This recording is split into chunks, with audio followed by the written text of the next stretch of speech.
It feels good to be back. We got a football Friday, a big matchup, undefeated down in Columbus. No game for the Browns, but that's all right. We got plenty to get through on the NFL slate. Some certainly interesting games for the Cleveland Browns. The news, rumors continue to swirl with the Browns on that trade front. Jerry Jeudy all of a sudden back in, and a former name for the Guardians starting to make some noise as a potential managerial replacement there for Terry Francona. But we start today's show a little bit of zoom in on Ohio State. Yeah, it's Maryland. Yeah, I guess they're undefeated. I guess it's a big matchup down there in Columbus come tomorrow, but I'm not really quite feeling that big matchup for Ohio State. They need to continue their season on. Got that big win over Notre Dame bye week. Are they in a position to go win a national championship is the real question. And we'll dive into that this morning right here on Big Play. Welcome to the show, everybody. I am Matt Fontana. He is Ryan Tyler. A good morning, a good happy football Friday morning to you. We're locked and loaded, taking you up to 11 o'clock. We got our picks with Tipico. We got Browns with Noah. Noah Weiskopf's going to join us coming up at 9:30. I still have some things I need to recap with Noah from Andrew Berry on Wednesday. Potential trade again. Surfacing back. Jerry Jeudy just always seems to get tied to the Browns. I don't know what it is, but we'll get to that with Noah coming up. We do have our picks with Tipico, and we'll get Sonny Gupta to join us, talk a little Ohio State, Maryland on the betting for that, and then, of course, our national picks with him from Tipico. So appreciate everybody joining us this morning. Had the off day yesterday. You'll find out maybe one day, Ryan, with kids, just doctor's appointments out the wazoo. So it's a lot of fun with that, but we are back and live. Happy to be with you this morning right here on Big Play. I'm going to need Ohio State to fill my cup this weekend, Ryan, when it comes to football. I got my hot coffee from Dunkin' here with me this morning. I have my iced coffee right here from home. Thank you very much. Oh, Matt, I meant to text you yesterday. So I went through the Chick-fil-A drive-thru. And we did drive-through times the other day, yeah. It was lunchtime. There were a lot of cars. Okay. But, so I clocked in. It was 13 minutes. 13 minutes. So we did that. What was that Tuesday's show? We had the fastest and slowest national drive-thrus. Ryan was a little... I don't know. You were a non-believer on Chick-fil-A's time because apparently they were the fastest, but according to your own research here, it was not quite what they were supposed to do. I need to know if in that study, did they account for the variable of how many cars are there at one time? You know what I mean? Yeah. It's got to be. That's a big variable. Oh, yeah. I mean, that's the time of the day. If you're going at lunchtime, Chick-fil-A's got a little underrated breakfast over there as well. They got a good breakfast there at Chick-fil-A. So I would imagine that study that I hope was legit, that they did multiple times in different locations and all that other kind of stuff. But yes, Chick-fil-A is supposed to be pretty fast. Taco Bell is supposed to be pretty fast, but no, or actually, no, Chick-fil-A was really slow, was it not? Yeah, so I think Taco Bell was number one fastest, and Chick-fil-A was actually the slowest. Well, but Chick-fil-A had the best accuracy of your order. Well, there you go. So your timing is backing up that study. Just doing our own little research here, and hopefully everybody's well caffeinated when they start the show here. That was our first Big Play investigative team study. Oh yeah, that's right. The investigative team. We're still taking applications for the Big Play investigative team. Topic number one is Deshaun Watson's shoulder. We may or may not have people out in Berea where you can't see them, and we're also going to get on this fast food time. We need to get the team up on Kevin Cash coming to manage the Guardians or not.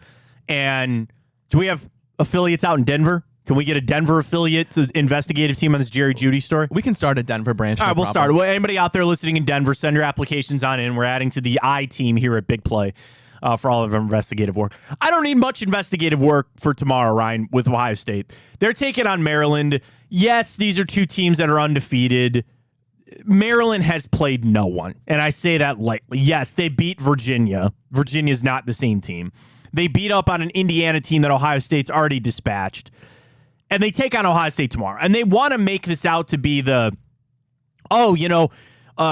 undefeated teams. Bro, they moved the game up. This was a 3:30 kick. It is now noon in Columbus, and that tells you all you really need to know about this. Ohio State should wipe the floor with the Terrapins. What's the spread, Matt? 20. Okay. 20. And I would imagine that might move. We'll talk to Sonny about that coming up at 10:15, but I would imagine that line will move probably towards Ohio State. It might get to 21.5. I think 23 might be a little bit of a gap there. But I think if you're trying to talk spread, and we're going to post our Twitter question this morning about Ohio State in general, about how you think the season is going to end. that spread is reflective of Ohio State's coming off a giant win. They had a bye. And I think they're trying to see maybe that Maryland could backdoor that. And they're going to throw. They got Tua's brother there. They throw the football. That's what they do. Ohio State splits carries kind of between TreVeyon Henderson, Maya Williams, Chip Trayanum. But Hemby, the running back from Maryland, he's got almost the same yards as TreVeyon Henderson, who is, again, splitting carries. So they don't really run the rock there in Maryland. They throw. And they've put up a lot of points, again, on some bad teams. So I think that's where 20 is fair. I'll lean towards my pick on that. I'm taking Ohio State. I think they roll. And now Ohio State's conversation can now turn to style points.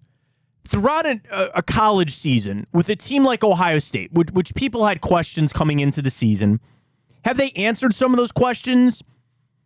I don't know. People want to buy into they shouldn't have won the Notre Dame game. Notre Dame came back with a vengeance last weekend. I thought they would, and they did. But now you are at a point where you are undefeated, and you can start acquiring the style points. Because now that we are 5 games into the season for a lot of teams, 4 or 5 games in, depending on the bye, Ohio State is up to 4. They won't lose that if they don't lose. It is now just a fact that if they go undefeated, as it was before the season, but certainly now, that if you're not going to lose that, once you get it at this point of the season, once you get into a playoff position come week 5, 6, 7 in the college season, you got to lose to lose that spot. It's not about slipping past this team or you barely beat these team. And Ohio State has some solid games coming up. They have Purdue, we know, is always a tough place to play. But they are home against Penn State, home against Michigan State, and they are home against Minnesota. Now, the problem is it's all going to come down to you are in Ann Arbor this year for the final game of the year. And if Michigan keeps their standing, there's a really good chance that is for a spot in the playoffs. I also could believe that we get the matchup that we've always dreamed, that Ohio State and Michigan both make it.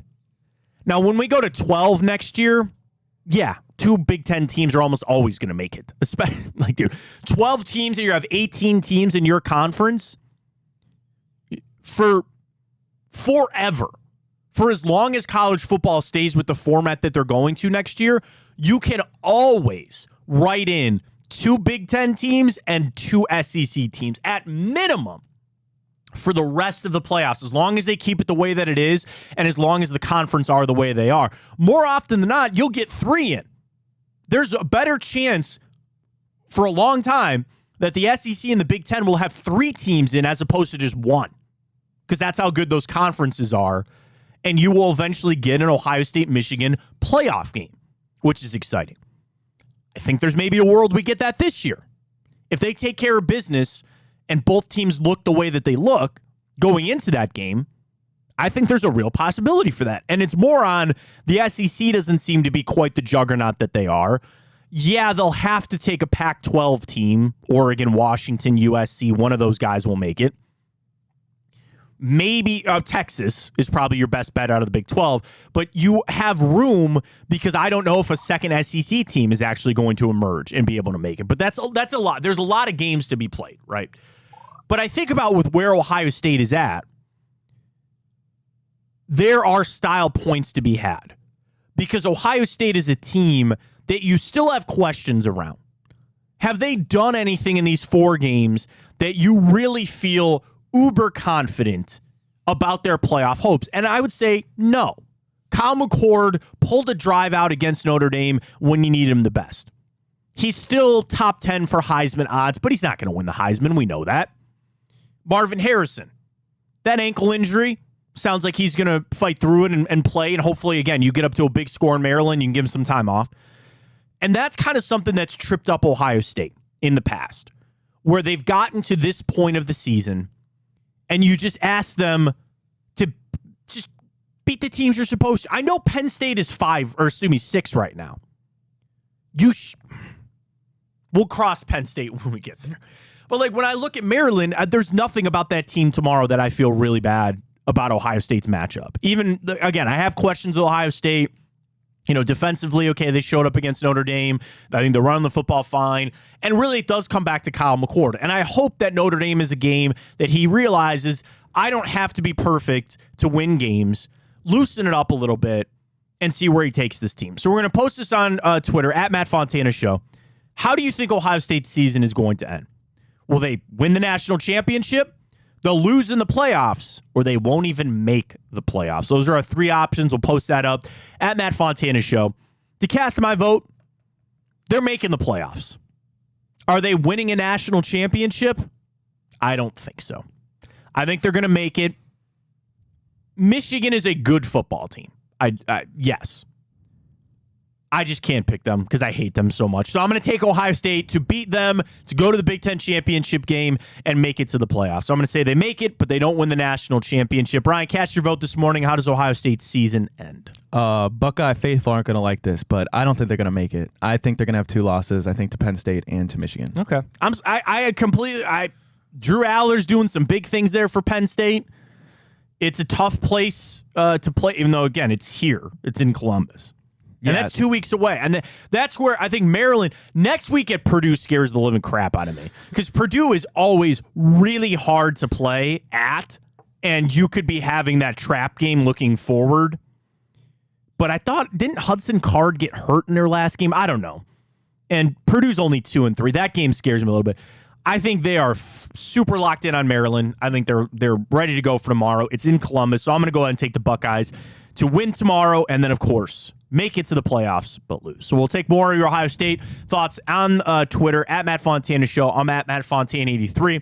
Ryan is at Ryan Tyler 33. To the pro game we go. Let's do it. Of course, no Browns this weekend. And I think we've discussed a lot about what this bye could be. And frankly, I'm done discussing the Deshaun Watson shoulder thing. I'm ready to move forward. I sent a tweet out. There's something about it I just can't buy. I don't know what it is. Andrew Berry didn't do anything on Wednesday to make me feel a lot better about it. I want it to just be he tried to make it, he couldn't.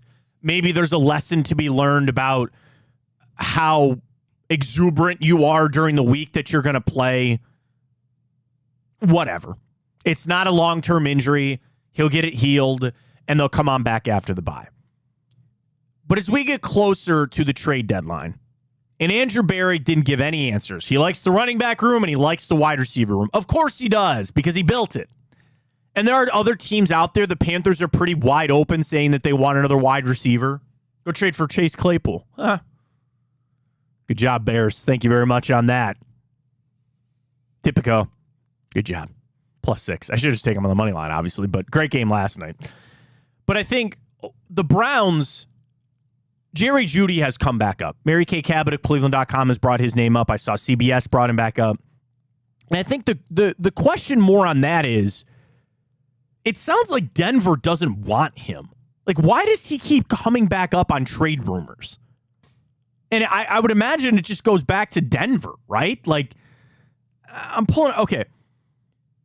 Jerry Jeudy is third on the team in receiving yards. Granted, he did miss a game.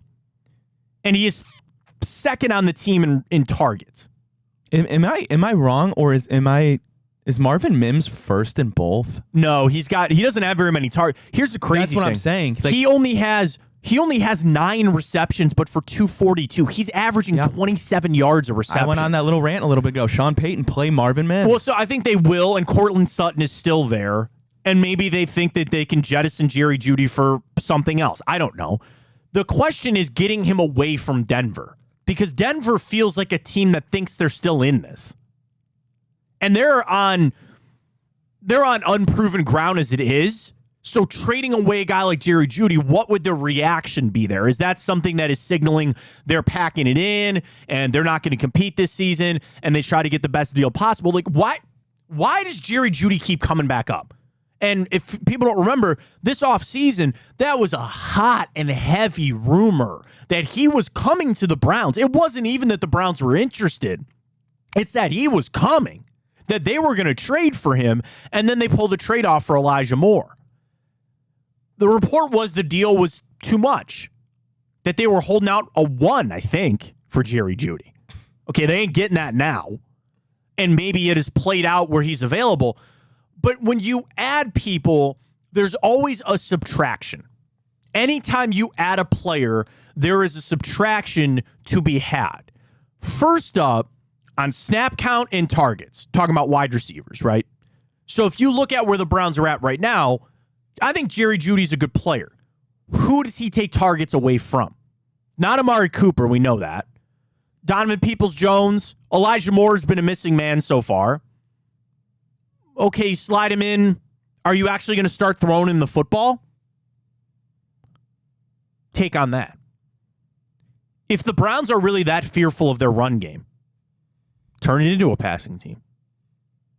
Like, we talked a lot about the balance that we wanted to have with the Browns' running attack and the passing game, and wondering how that was going to go. Kevin Stefanski, very famously this preseason, right? Nick Chubb's going to get his touches. Nick Chubb's going to get his carries. Well, now Nick Chubb's not here. What is preventing you from becoming a team that throws it 40 times a game? Well, your answer might be Deshaun Watson and how he's looked on the field, plus the injury. And any coach would tell you, you got to have some sort of balance. You have to run the ball at some point. But if you went and traded for Jerry Jeudy, yeah, we're just going to throw the football. That is going to be the name of our game on our offense. We're going to have this big shift, and we're going to have to throw. Well, getting another wide receiver in here would help. But then the second part of the subtraction I'm talking about is your money and your assets. And Jerry Jeudy is still on his rookie deal, right? Yep. Sorry, I should have looked this up before the show. So, and they haven't picked up his fifth-year option. Oh, no, they did. They did for next season. So he is due about $4 million for this year and $13 for next year on the fifth-year option that is exercised. There's a chance Donovan Peoples-Jones isn't here next year.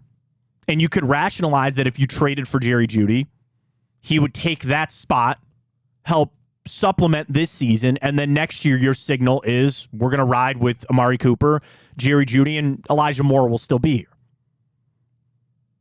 Draft pick.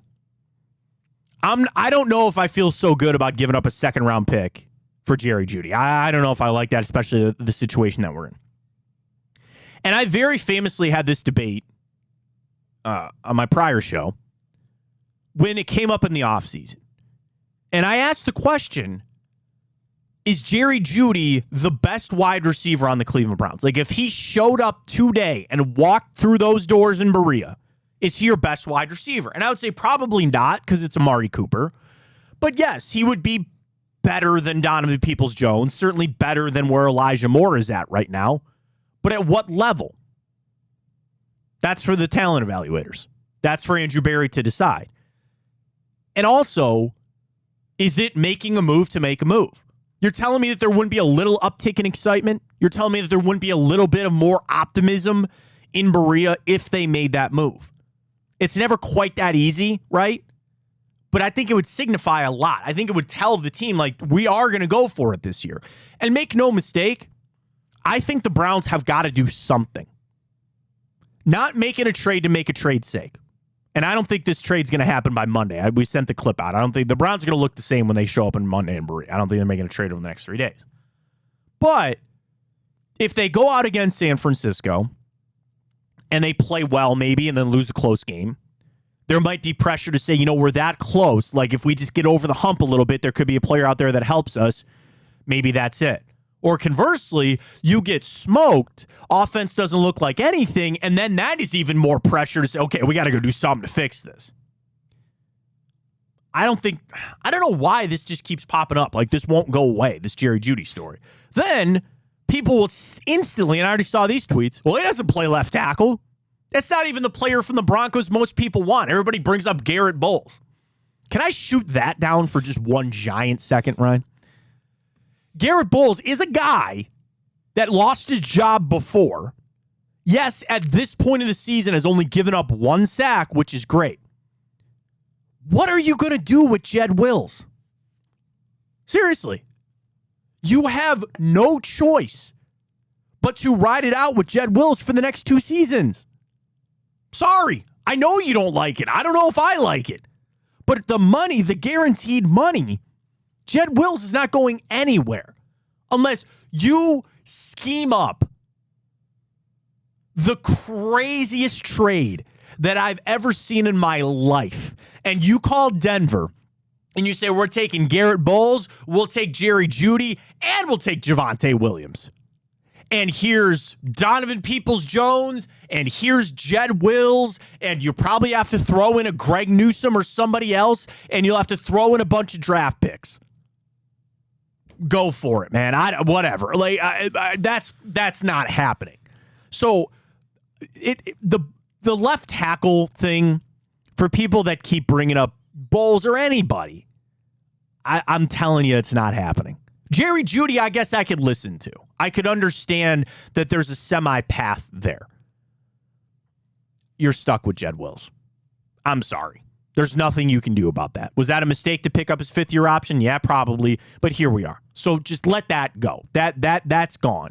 The running back position, what would be more beneficial, to trade for a running back or to trade for a wide receiver? Jonathan Taylor's apparently all good now. Did you see those reports coming out of Indy? Came back off the PUP list. He might play this weekend. Apparently they had some, I don't know. They're on the same page now.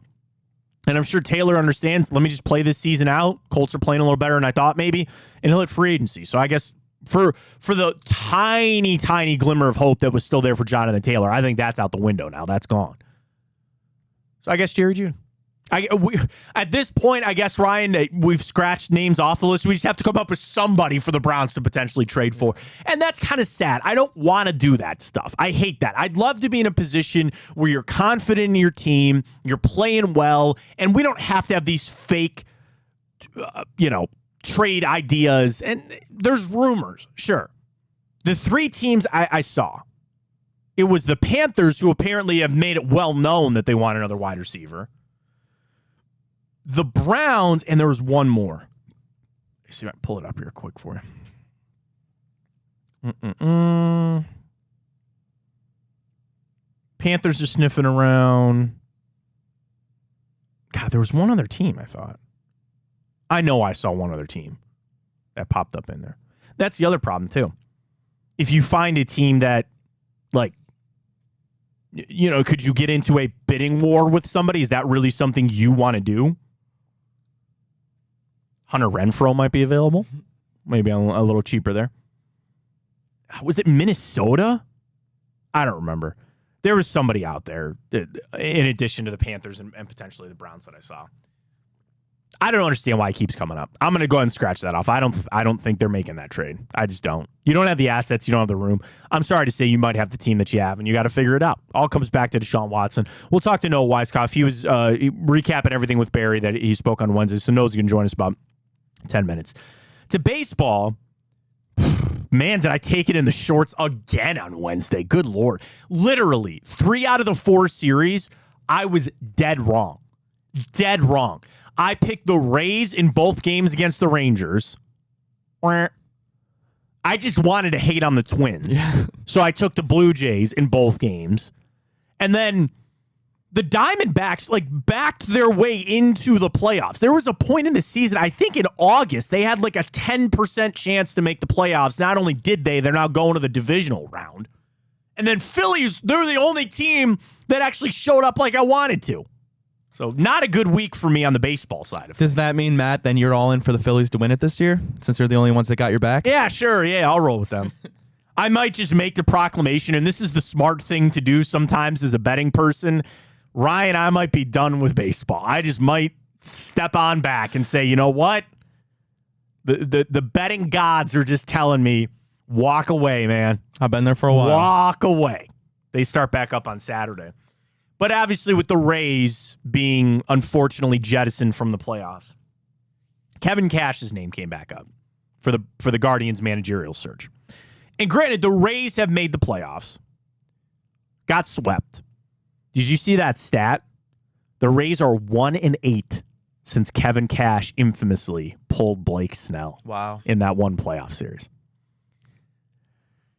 They might be in that era of we need to make a change for making a change. Kevin Cash has been there. He's been uber successful. but he's not getting the job done come the playoffs. And baseball managing is a lot different than coaching in any other sport. I get that. He's got Cleveland ties, clearly. He's one of the guys that I think Terry looks at very fondly. You know, there's the culture that we talk a lot about with Terry is that family vibe, right? And when Kevin Cash would come back, they'd always put on the Jumbotron, his career batting average. They loved poking fun at him. And there's a world, and this is what I think, if people really wanted Kevin Cash, who I think is a good manager, I do, you would pull on the heartstrings of Terry Francona to say to Kevin, hey man, Terry's still here. He's going to be a part of the organization, and you could be a great fit. The problem is he's still under contract with the Rays. The Rays need to fire Kevin Cash. And I don't know if that's going to happen. If he does somehow come available, there's no question in my mind, he is my number one managerial choice, without a doubt, if you could get him. And I'm sure Chernoff and Antonetti are trying to burn the phones up to figure out, are they actually going to have a shot at him? And I would think that Kevin Cash would be wanting to come back to Cleveland too. He knows the culture, he knows the fan base, he knows the organization, and he's a guy that would come in here with a little bit of cachet and have that built up. I also come back to a big factor that I don't think a lot of people are still talking about, is that Terry Francona will still be here. And we've debated that on this show. Is that a good thing or a bad thing when your legend Hall of Fame manager is still in the building? There's the old saying, you don't ever want to replace a legend. You want to be the guy that replaces the guy that replaced the legend, because that's a tough bill to live up to when you take over for somebody like Terry Francona. So I could see it both ways. The thing that would help smooth that over is a guy that has a relationship with Terry. And I don't think Terry would be somebody that meddles or puts his nose in where he shouldn't. He's here to help, and it's the retirement package to help him out, right? Here's an advisory consultant role.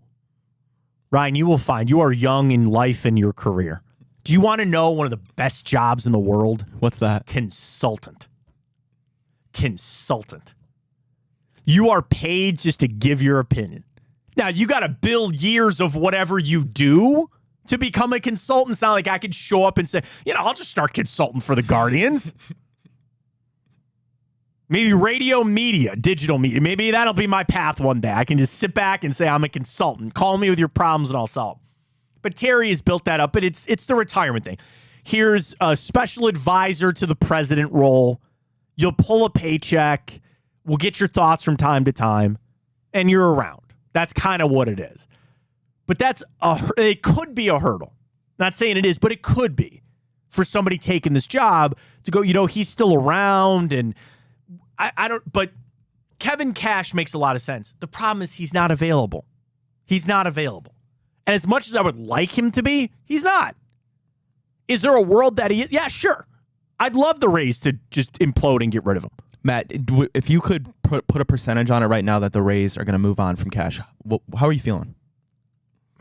I would say probably like less than 50%, like 30 maybe. Okay. Because what would be the reasons to keep him? Well, he's successful, okay? I'm going to pull up his record here. So, oh yeah, man, I forgot they started that season. Where they start that season 13-0. They're like, you know what I mean? I forgot they started the season when they did. So he has made the playoffs the last 5 years. 5 years. Lost in the ALDS in his first year. Then went to the World Series against the Dodgers. So they're only 3 years removed from the World Series. Lost the ALDS to Boston in 2021, and then the last 2 years swept out of the AL Wildcard Series, including in 2022 against Cleveland Guardians, Oscar Gonzalez. Good times. So there could be something about, like, it's getting stale. Dude, he's been there since 2015. Can you believe that? 2015. Maybe. Now, the same thing that the Rays are having the same debate. Who could we get? Who could we get to replace him if they wanted to move on from him? But I don't know. I'll put it out there in the ethos if it happens. I'd love Kevin Cash to become available. He's not at the moment, and we'll have to see how that goes. Can we bring him right in? Let's do it. Noah Weiskopf going to join us here. Let's talk some Browns. Follow him on Twitter at Browns with Noah. Noah, you are also on IG, if I'm not mistaken, right? Yes. Browns with Noah, same IG? Yep. Good job. You got to keep the branding all the same, man. Once you get people hooked, you got to keep them on in. But we appreciate you joining us. And really, Noah, I just wanted to recap a lot of what we heard from Wednesday from Andrew Berry. So again, follow Noah on Twitter at Browns with Noah, covering the Browns for SI now with Browns Digest. Noah, first up, what was your biggest takeaway of a lot of the things that Andrew Berry said? And we'll get into them, but what was your biggest takeaway from his press conference on Wednesday? Yeah, I thought it was super interesting about the Deshaun Watson thing. Me too. To me, it almost seemed like you could think that it was a team decision to, just sort of be wise about it, hold Watson out, you get a bye week. But Andrew Berry came out and said that he didn't feel he wasn't able to go. And I thought that was pretty telling. It was interesting to me that the Browns sort of made it seem as if he was expecting to play. Everyone was he was going to play throughout the week. And then you get to Sunday, you get to 2 hours before the game, an hour and a half before the game, and he can't throw a ball more than 12 yards without pain. So I thought that was significant, very significant. Am I reading too much into it? No, I can't let this just live. There's something about it. Maybe the mistake was being so confident throughout the week. But when I hear it was structurally okay, he was medically cleared to play, it wasn't a pain tolerance thing. And I get it that maybe that shoulder just would not let him throw. We've all had some sort of injury, a pull a calf. You can't do anything. I want to believe so bad that it is, but am I crazy, Noah, for just thinking that there's something else there?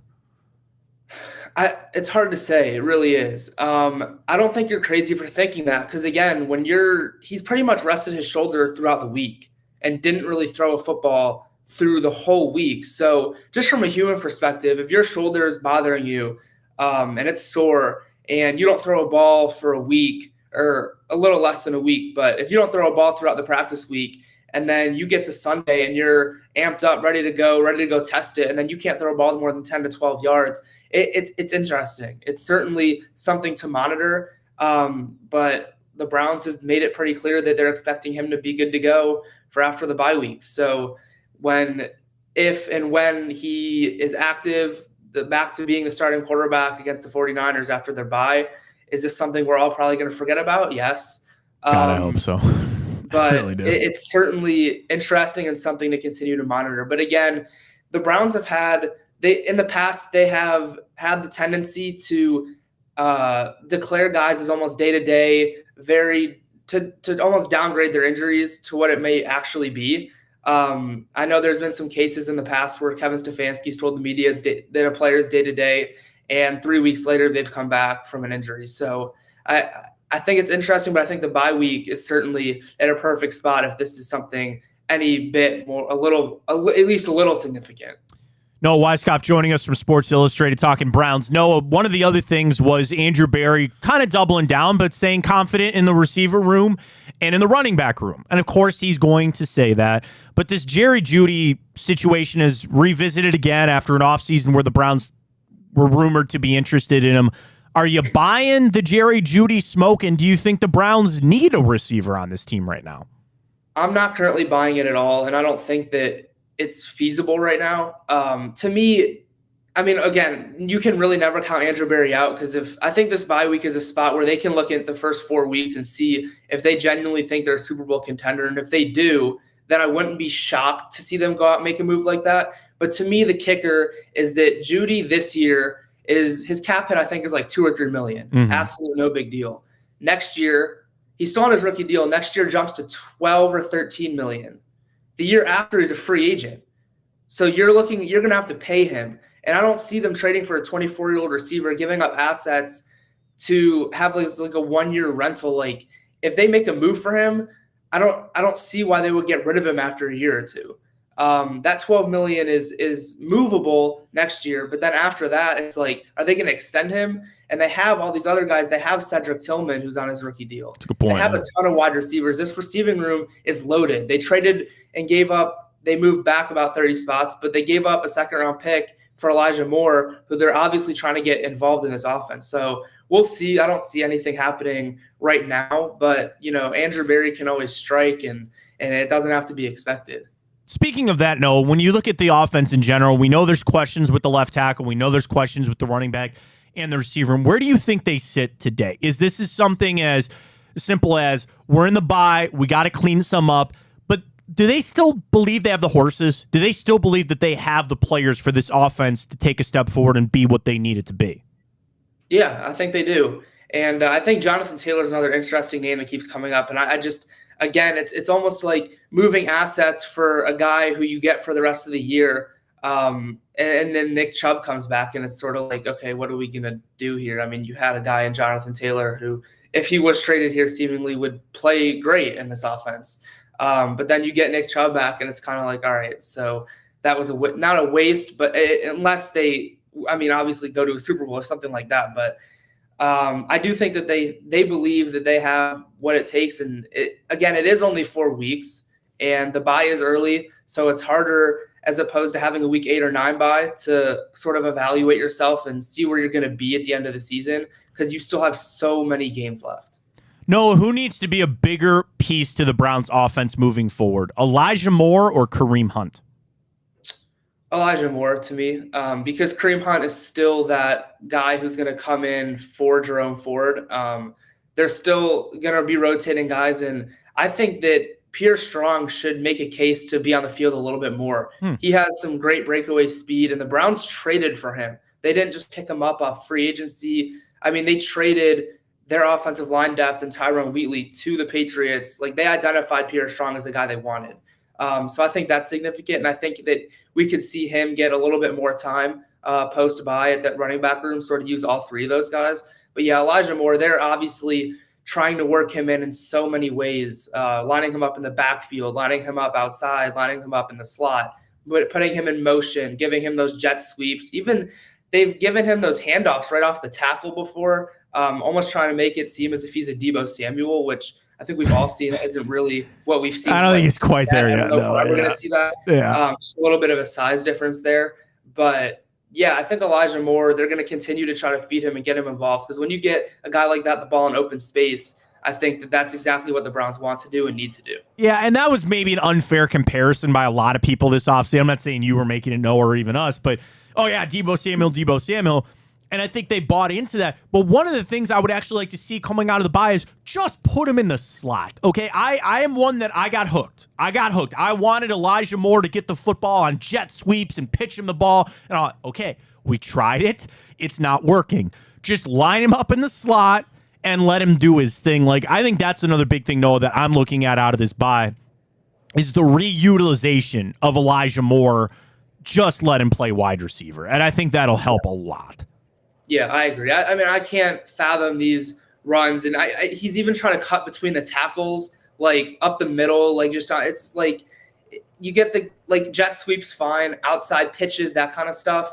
But even on those pitches, they haven't found much success with Elijah Moore taking those. So yeah, I agree with you. Put him in the slot, line him up outside every so often if you need to. But you got Amari Cooper to do that. So yeah, line him up in the slot, and I think that there's plenty of ways to get him the ball from that spot. Noah Weiskopf joining us, of course, covering the Browns for SI, Browns Digest. Some of the other things from Andrew Berry on Wednesday when he talked about where kind of the team sits, and he just mentioned the consistency ad nauseum, brought up the turnovers. And I know that if he's bringing that up in the media, Noah, that is something in that room, in that building, that they are screaming from the mountaintops about, of not fumbling, your turnover differential is not good. And that really limits your window of winning games when you start doing that.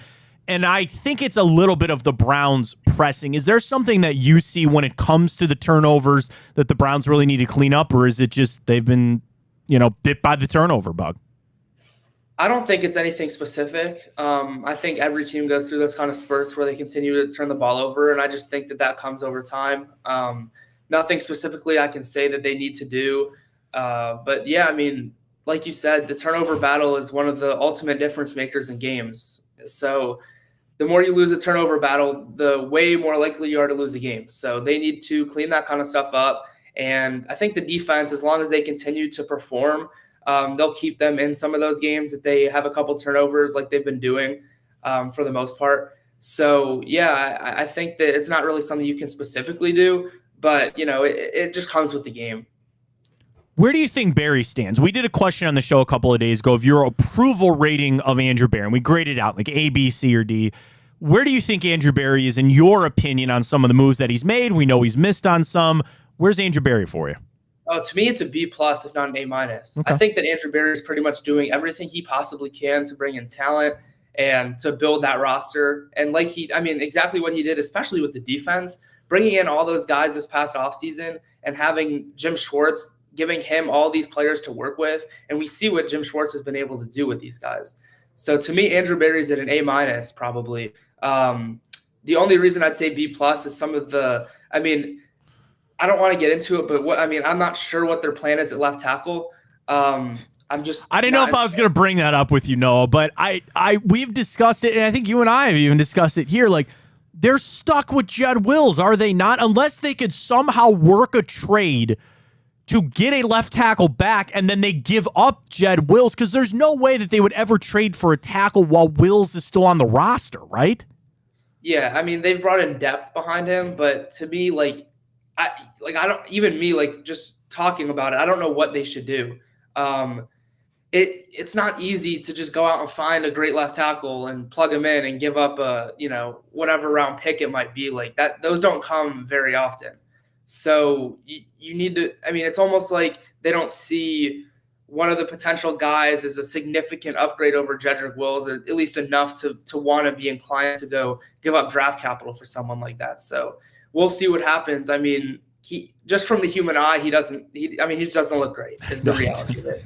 So we'll see what happens. And it's interesting too, because the Browns offensive line has always been talked about as like great, and they have all this depth and all that kind of stuff. But right now you're looking at the two tackles, which Jack Conklin done for the year, and you have a 4th-round rookie who, don't get me wrong, has been playing well, but a 4th-round rookie on one side and then Jedrick Wills on the other. So to me, they brought in a veteran, I can't pronounce his name, but they brought in a veteran behind him, signed him a week or two ago, so they could plug and play him if they need. And they have James Hudson, who they trust. So they have a couple guys behind him, but as of now, Jedrick Wills is the starting left tackle. Well, now the run game has gone away, and some of the things are saying that the Browns' run blocking is not what it used to be, and that's something, we talk so much about the pass blocking with Wills, but it sounds like nobody on that offensive line is run blocking at the moment either.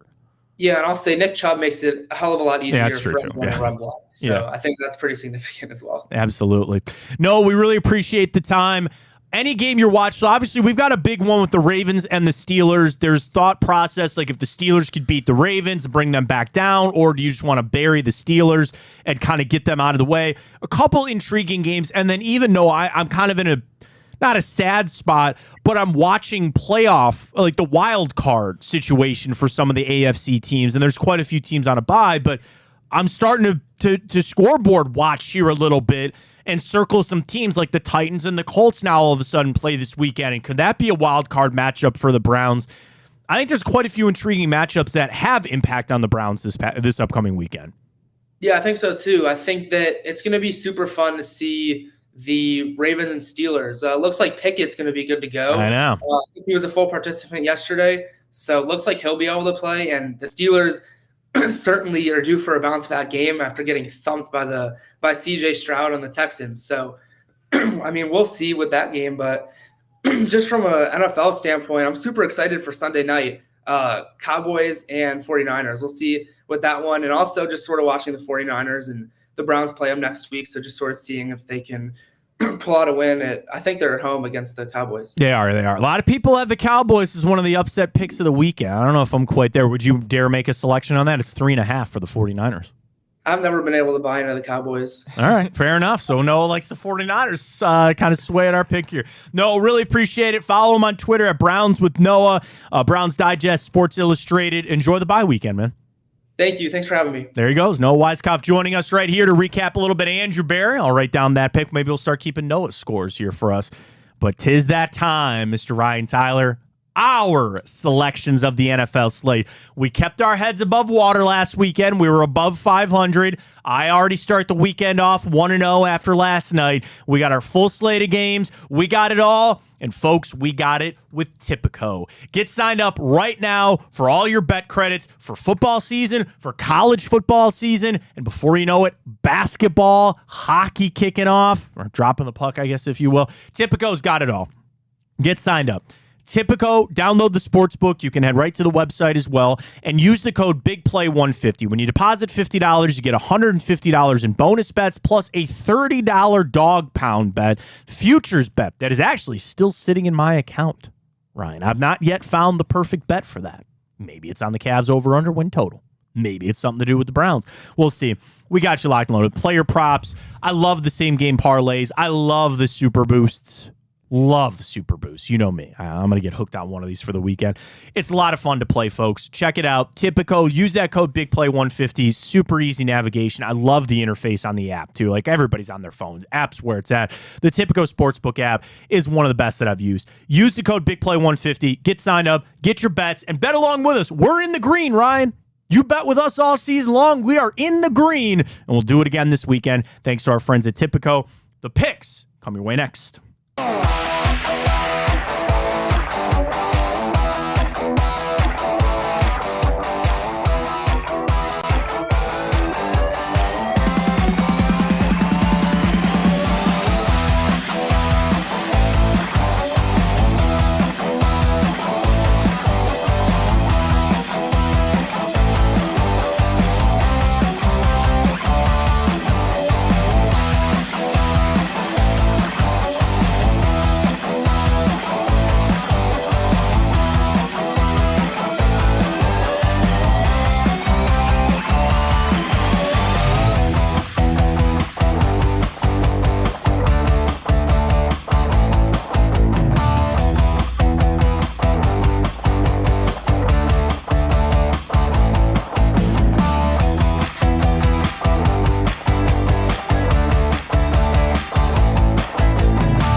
Oh, it is that time for our picks for the weekend right here on the Matt Fontana Show. Welcome back. We're on Big Play, streaming on the iHeart app. You can catch us on Twitter. We're on Facebook. We're on YouTube at Matt Fontana Show. Drop us a follow. Drop us a subscribe if you can. And Ryan, you are getting the picks from us. We are above water for right now, keeping our head afloat after a rough weekend for us last week. 15 games we did. We both win 8-7. So we're in the green, and overall in the season, I come in with a record of 22-17. Ryan, 2 games better at 24-15. Now, Thursday Night Football, we both made our selections via Twitter yesterday. I took the Bears +6, cash for me. Ryan did take the Commanders. Riverboat Ron, let me down. I knew it. I don't know why. I should have just taken him on the money line. That game just reeked of the Bears getting a must-win game. I didn't trust the Commies to get the cover.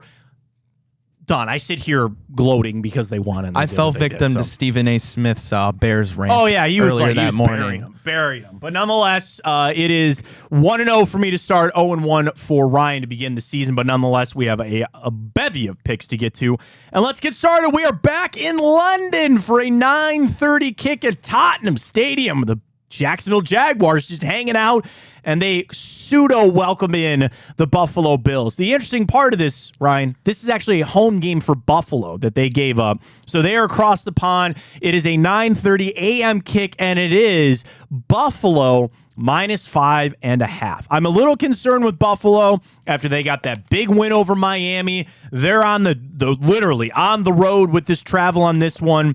Little interesting from that. Some trends for you. Jacksonville, 7-3 against the spread. Their last 10 games against an AFC opponent, and they are only, 1-6 straight up in their last 7 games in October. But Jacksonville's an impressive 8-3 straight up in their last 11 games. Buffalo, 11-2 straight up in their last 13 games, but they are only 2-6 against the spread their last 8 games against an AFC South opponent. I will take the Jags, and I will take them plus that 5.5. They know how to play over there. I'm going to go ahead and take them to get a cover there.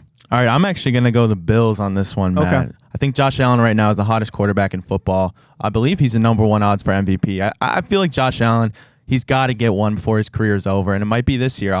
They're looking like, after that loss to the Jets, they're looking like they make a real argument for the best team in football. All right, we go to 1 o'clock, a very important game in Pittsburgh as the Ravens traveling to take on the Steelers. The Ravens, a road 4.5-point favorite there in the Steel City. We brought it up with Noah Weiskopf.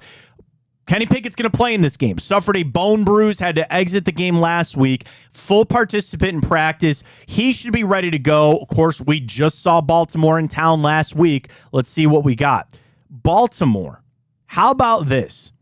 Only 2-4 against the spread their last 6 games against Pittsburgh. They're only 1-5 straight up their last 6 games against Pittsburgh. But Baltimore has been very good on the road. They are 4-1 against the spread their last 5 games on the road. They are 5-1 against the spread their last 6 games overall. For Pittsburgh, pretty hot themselves. They are 6-2 against the spread their last 8 games, and they are 7-3 against the spread their last 10 games against an AFC North opponent. Ravens on the road 4.5. I'm going to ride Baltimore here. I think they know the division is in their hands now. Pickett, banged up, little hurt. Najee Harris coming out this week saying the team's playing soft. I'll take Baltimore. I'll take a minus that 4.5. Alrighty, Matt. Looks like we're disagreeing today. I'm going to actually go with the Steelers to cover in this one. All right. Well, in Pittsburgh. Last time I bet the Steelers and Ravens, the Steelers won me a couple Benjamins, so I'm going to ride with them in this one. All right, Texans taking on the Falcons. This game's sneakily all of a sudden good with 2 teams at 2-2. It is a 1.5 home favorite here for the Atlanta Falcons. The Texans, C.J. Stroud setting all these records, doing all these amazing things, but then conversely for the Falcons, they've fallen off a cliff, right? They've tried to run the football. They can't. There's people screaming they need to trade Kyle Pitts out of there. You had Mac Hollins yelling at Desmond Ridder. We'll see. Houston coming in. They are 6-3 against the spread their last 9 games, and they are very impressively a 4-1 against the spread their last 5 games on the road. You flip it over for Atlanta. They are 4-2 straight up against the in their last 6 games. They're also 5-1 straight up in their last 6 games at home. But they are 0-5 against the spread their last 5 games against a team from the AFC. Ryan, I'll let you go first in this one. It is the Falcons, a 1.5 home favorite. Alrighty, I'm going to ride with the rookie, C.J. Stroud, the Buckeye. I'm going to take him to cover in this one. I think they're going to have too much offense. Man, how about that? They might be one of the most surprising offenses this year. I'm just going to have a hard time going against CJ Stroud. I think Atlanta has nothing really going for him if they can't get their run game going, and I'm going to take the Texans to get the edge on them. I'm going to take the Texans on the road as well. At that point, plus 1.5, you're better off just taking them on the money line. So you and I will agree we'll take Houston to win that game. A big, massive 12-point spread in South Beach as the Miami Dolphins 3-1 welcoming in the hapless Giants. I was super upset with the Giants. Don't do it again, Matt. I can't. I'll give you trends, but I'm taking Miami right now. You, Miami? Miami. Yeah. Dude. So Miami coming off that Buffalo loss, there's a chance that they could still kind of have that little hangover. There's also a chance they come out good and pissed off and they just take it out on the Giants. This spread is massive. I don't like it. The Giants only putting up 3 points in their last game. Danny Dimes running for his life. The only thing that gives me pause is that if they get Saquon Barkley back, but I just can't in good conscience take the Giants. Giants are 0-5 against the spread their last 5 games. They're 1-4 straight up in their last 5 games. And how about this against Miami? The Giants are only 2-4 against the spread their last 6 games against Miami, but they're an impressive 4-1 straight up in their last 5 against Miami. Wow. That's a time where they don't face that often. Miami sucked really bad, but they're not covering. Giants are only 6-13 6-13 straight up in their last 19 road games. So they're not good road team under Brian Daboll. You'll flip it over for Miami. They are 4-2 straight up in their last 6. They are 13-2 straight up in their last 15 games at home, and they are 6-1 against the spread their last 7 games. I'll take Miami. That's a big line. I don't like any part of it, but I guess that's where we sit. Battle of 2-2 teams in the AFC South is the Tennessee Titans traveling to Indianapolis to take on the Colts. 1 o'clock there at Lucas Oil Stadium. They're trying to piece it together there with the Indianapolis Colts. Story of the week, clearly, that Jonathan Taylor will be back. It sounds like he's going to play. How much is yet to be seen? Anthony Richardson playing well. And then for the Titans, we saw them. Yeah, they got to win against the Bengals, which the Bengals seem like not a good football team. I don't know. It's 2.5 Tennessee on the road as a road favorite here. Tennessee's 4-1 against the spread their last 5 games. They are only 2-9 though straight up in their last 11 games. And against Indianapolis, how about this? The last 5 games, the Tennessee Titans have won their last 5 against Indianapolis and covered in all 5 of those games. But Tennessee is 0-5 in their last 5 road games, and they are 5-1 against the spread their last 6 games in Indianapolis. So Tennessee plays the Colts well. You flip it over for the Colts, they're only 2-5 against the spread their last 7 games, 2-9 straight up in their last 11, and they are 0-5 against the spread their last 5 home games. It all leans the Titans. I think I'm going to take them here, Tennessee minus that 2.5. That's a tough one for me, but I give a lot of crap to Mike Vrabel and the Titans. I'll buy in here. I'll take the Titans minus that 2.5. Alrighty, I'm going to roll with the Colts on this one. Anthony Richardson's been playing out of his mind. So Tennessee only allows 70 rushing yards a game this season. Very, very good. However, I expect Anthony Richardson to bring that average up a lot. I don't see them containing him well.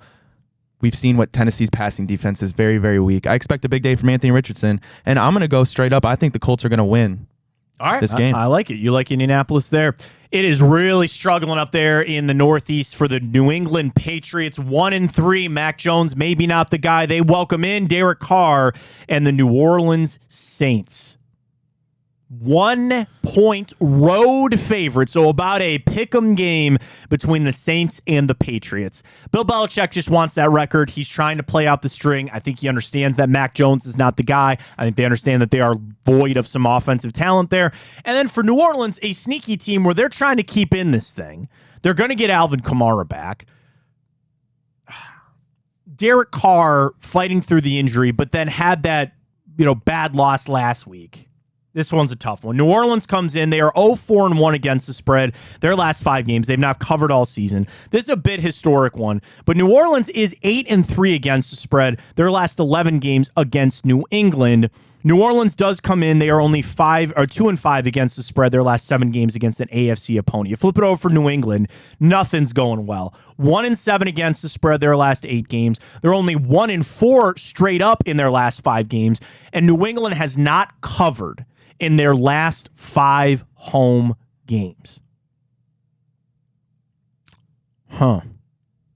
Patriots, Saints. This one's sneaky for the Patriots to get it done. So I will take them in this one. Give me the Pats. Yeah, this one might be one of the toughest ones for me to pick on the slate this week. I'm really going back and forth. So right now, this is kind of a pick me. I'm just going to go with New Orleans. I think they're the better team. They're at Gillette Stadium.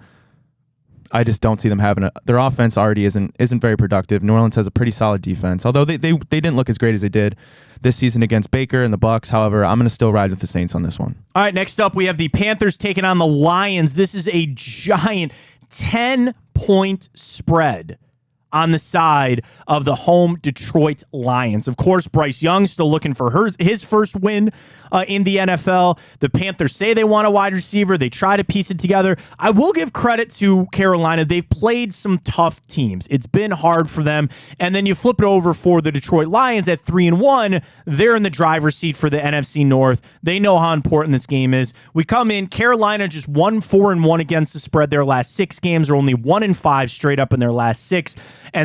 But the Carolina Panthers do play the Lions very tough. They are 4-1 against the spread their last 5 games against Detroit. Carolina's 8-2 straight up their last 10 games against Detroit. But on the road, not good. Carolina 2-12 straight up on their last 14 road games. You flip it over for Detroit. They are red hot, as we know. 6-1 against the spread their last 7 games at home. They are 12-2 against the spread their last 14 home games. Here's the reason I'm taking the Panthers. It's a 10-point spread. I don't think Detroit can put up that many points to run away from the Panthers, so I'll take the Panthers to get underneath that. Detroit's winning that game, no question, but I think the Panthers cover that 10. Yeah, I never want to bet a 10-point spread. I hate it. Well, I know the Panthers are 0-4. Bryce Young hasn't really been what we'd like to see him be. It is home, so it makes sense. Everything does point towards the Lions. However, I'm going to ride with the Panthers in this one. I think the Lions are going to get control early, kill the clock, and maybe a late touchdown. Carolina saves the spread for them. All right, a matchup out in the desert that a lot of Browns fans will have their eye on. It is the Cincinnati Bengals, 1-3, taking on the 1-3 Arizona Cardinals. All eyes on Joe Burrow's calf continually. Sounds like it's going to get better. Sounds like he should be okay to play. And then Arizona, a team that sounds like Jonathan Gannon's got things turned around there. He's got team fighting. He's got them playing hard. Does it really matter for this? The Bengals, a road 3-point favorite in this one. Cincinnati 1-4 straight up in their last 5 games. 1-4 straight up their last 5 games against Arizona, and they are 0-4-1 against the spread their last 5 games. Talking about the Cincinnati Bengals. Then we flip it over for Arizona. They are an impressive 5-2 against the spread their last 7 games, which is shocking because they're only 1-10 straight up in their last 11. So they don't win, but they cover. Arizona is 2-14 straight up, though, in their last 16 home games. I'm going to take the Bengals here. They have no business losing to them in any way. They'll find a way, in my opinion. I'll take the Bengals minus the 3. Yeah, I think Cincinnati's going to win this one. However, their offense, Matt, has looked like Skyline chili, sloppy and gross. The Cardinals beat the Dallas Cowboys at home. At home again this week. I'm going to take the Cards to make a little more magic happen. Oh, you like the Cards. All right. I already wrote down Cincinnati. I thought you were leaning that way. All right. A little curveball for you. I like it very much in the picks. This is a sneaky good game out there in L.A. The Philadelphia Eagles coming off their overtime win against the Commanders. They're still undefeated, 4-0. They travel to take the 2-2 L.A. Rams. Story for the Rams, they get Cooper Kupp back. Who needs them? They got Puka, right? Shouldn't be shocked to see that Matt Stafford is playing at a semi-decent level. Okay, finding a way to fight through it. This is a 4. We have a 4-point spread here. Eagles on the road out there in LA to take on the Rams. Let's dive in. Let's see what we got here for the trends. We start with Philadelphia. They are 7-1 straight up in their last 8 games. They are 6-1 against the spread their last 7 games against the Rams, and they are 6-1 straight up in their last 7 games against the Rams. Philadelphia, extremely good on the road. They are 9-1 straight up on their last 10 games on the road, and they are 6-1 against the spread their last 7 games when playing in LA or on the road against the Rams. You flip it over for LA, they're sneakily covering 4-0-1 against the spread their last 5 home games, but they're not winning those games. They're only 4-11 straight up in their last 15 games, and the Rams are only 1-6, as we mentioned how good Philly was in LA playing them. They're only 1-6, the Rams are, against the spread. But seems like take the over in this one. Over 5 out of the last 6 games at home for the Rams, the over has hit, and the total has hit all 4, or it used to be 4 out of Philly's last 5 games. So take the over in this one. We do the spreads, though. It's the Eagles minus 4.5. Ryan, I'll give you first crack at this one. Alrighty, so I'm going to go Eagles minus 4 in this one. I think for the Rams to really hang in and try to chance to win this, Matt Stafford's probably going to have to throw the ball 40 to 50 times, and if that happens, well, he's already got 5 picks on the season. So, and last year he was throwing picks, so I just see a couple turnovers in there for them. I think the Eagles are just too powerful on offense, and they're going to get the turnovers when they need, so I'm going to roll with the Eagles on this one. I think the Eagles woke up a little bit. Sometimes you need a game like that to wake up a little bit and to refocus a little bit. I'm also going to take the Eagles on the road against the Rams. I hate taking road favorites. I just like home dogs, but that's one I'll take the Eagles as well. Speaking of being on the road, the Chiefs traveling up to U.S. Bank Stadium in Minneapolis to take on the Minnesota Vikings. The Vikings, one of the most disappointing teams in the league this year. They are just 1-3. They welcome in the Chiefs at 3-1, but we know Chiefs did not play all that well in that Sunday night game against the Jets. Probably should have lost that football game. But again, as I just said about the Eagles getting woken up a little bit, maybe the Chiefs have woken up a little bit. But I can't talk about the Chiefs without talking about Taylor Swift. Matt, listen to this. The sky is falling now, Ryan. I open up the Kansas City, Minnesota game. The first headline that pops up, how Taylor Swift can help Patrick Mahomes win MVP. Did you see what happened with the NFL? Yep. That they went to their broadcast partners, NBC, CBS, ESPN, and Fox, and asked them for free to run Taylor Swift advertisements for her tour that's going to be in movie theaters around the country. And 2 of them did for free. 2 did, 2 didn't. What was it? NBC and ESPN said yes, and I think Fox and CBS said no. Now, and Kelsey's coming out saying, like, dude, this is kind of taking... There's a little bit there with the Chiefs. Now, when I ask myself, when there's tough games, I always ask myself, do I trust this other team to cover? Do I trust the Vikings if I think that they're going to cover? 3.5 on the road, Minnesota, KC. Let's start with KC. They are 4-2 against the spread their last 6 games. They are an impressive 11-1 straight up their last 12. In Minnesota, against Minnesota, Kansas City is 5-2 straight up in their last 7 games against the Vikings. The Vikings are really good on the road, 6-0 their last 6 road games straight up. But Kansas City is only 2-4 straight up in their last 6 games on the road in Minnesota.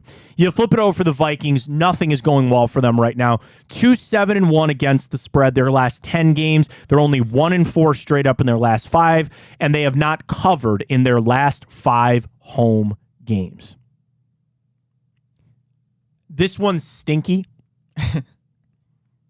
I think I'm going to take Minnesota plus the 3.5. When I see a game that just screams one, I'm a little jaded from last week. I'm going to take Minnesota plus the 3.5. Yeah, this is a very trap game.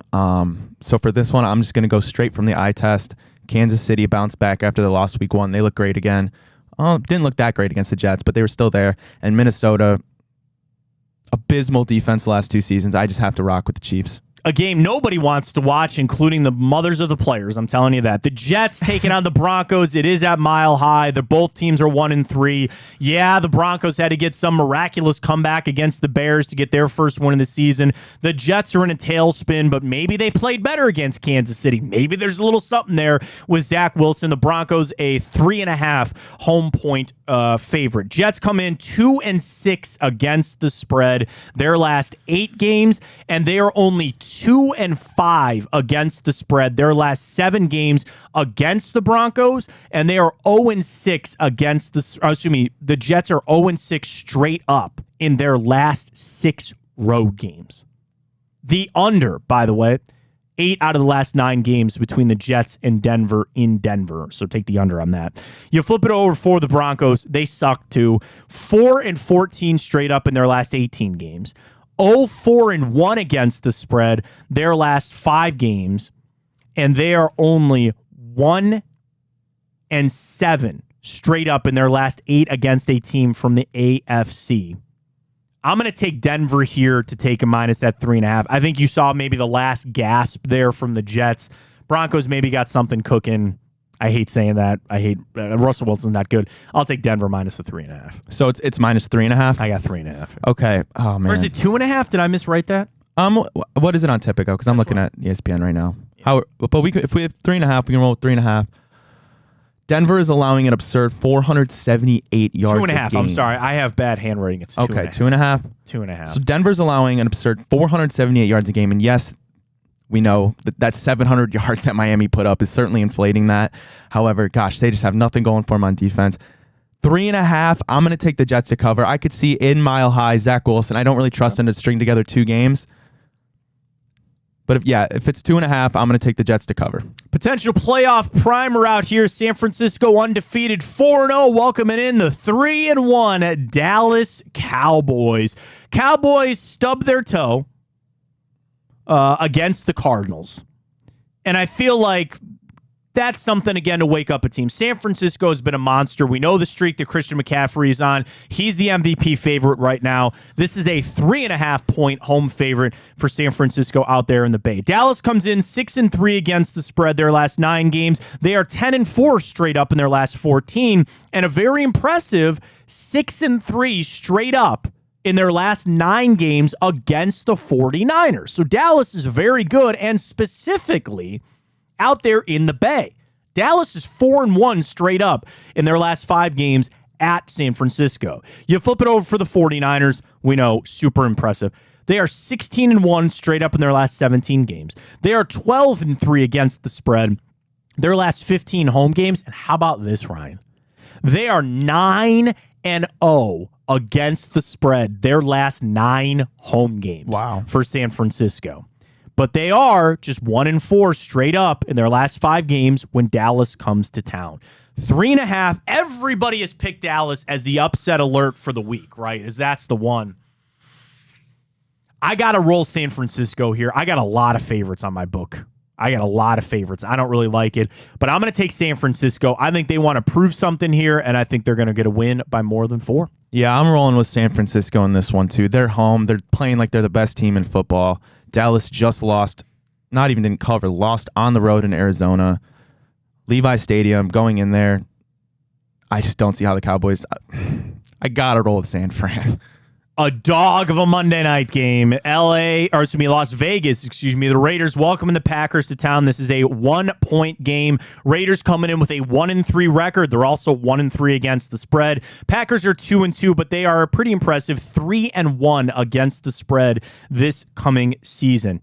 We start out with Green Bay. They are 7-2 against the spread their last 9 games. They are 6-3 straight up in their last 9 games. Against Vegas, Green Bay has owned them. Green Bay 5-0 against the spread their last 5 games against the Raiders. It's a lot of Aaron Rodgers. And they are 8-0 straight up their last 8 games against the Raiders. You flip it over for Vegas. They're only 1-4 against the spread their last 5 games. 1-6 straight up in their last 7. And an abysmal 2-4 straight up in their last 6 home games at Allegiant Stadium. For Monday Night Football, though, the Vegas Raiders are 8-3 against the spread their last 11 games when played on a Monday. Here's my, I would say, upset of the week because they're favored, but they're really not. I don't know how.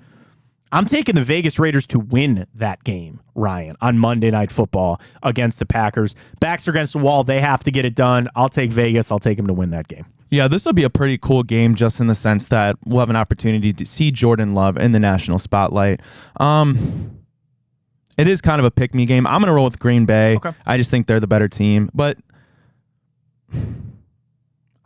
That is a tough one, Matt. It's a stinky game. I don't like We got some very interesting sneaky games on the slate this week. That we do. To get more insight on that, Sonny Gupta going to join us next from Tipico Sportsbook Manager. We'll get some of his thoughts on some of the closest games. I want to ask him about that Cowboys 49ers game as a big upset. And of course, we got to get our Buckeyes in. What does Sonny think of that 20-point spread for the Buckeyes taking on Maryland? Sonny will join us next. Get signed up with Tipico. Use that code BIGPLAY1. Is Sonny there? Let's just do it. We'll tell everybody about Tipico. Sonny, we bring you on in. Use that code BIGPLAY150. Sonny, we welcome you on in. We really appreciate the time.